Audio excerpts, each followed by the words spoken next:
તો જય માતાજી મિત્રો, તો તમારું ફરીથી સ્વાગત છે અમારા એક નવા મિની વ્લોગમાં. વાગી ગયા હતા બપોરના 12 ને આપણા કાકાએ કીધું હાલો કુંડીએ નાવા. તો મિત્રો અમે આવી ગયા છે વાડીએ કુંડીએ નાવા માટે. તમે જોઈ શકો છો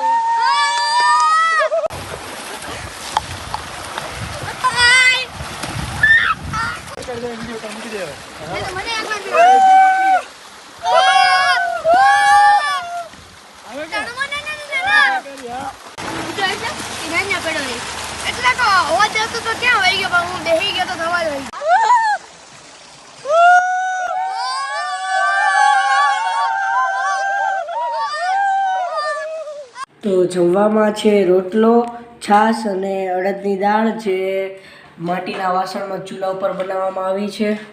તો અમે બધા ભાઈ બહેનોએ પ્લાન બનાવ્યો કે આપણે જાય વાડીએ, અને અમે નીકળી ગયા પછી વાડીએ જવા માટે. અને આ બેને જો રસ્તામાં હક નથી થતો અને પોગી ગયા આપણે વાડીએ. ને આ વ્લોગનો પાર્ટ 2 જોવો હોય તો કોમેન્ટ કરો પાર્ટ 2. જય માતાજી.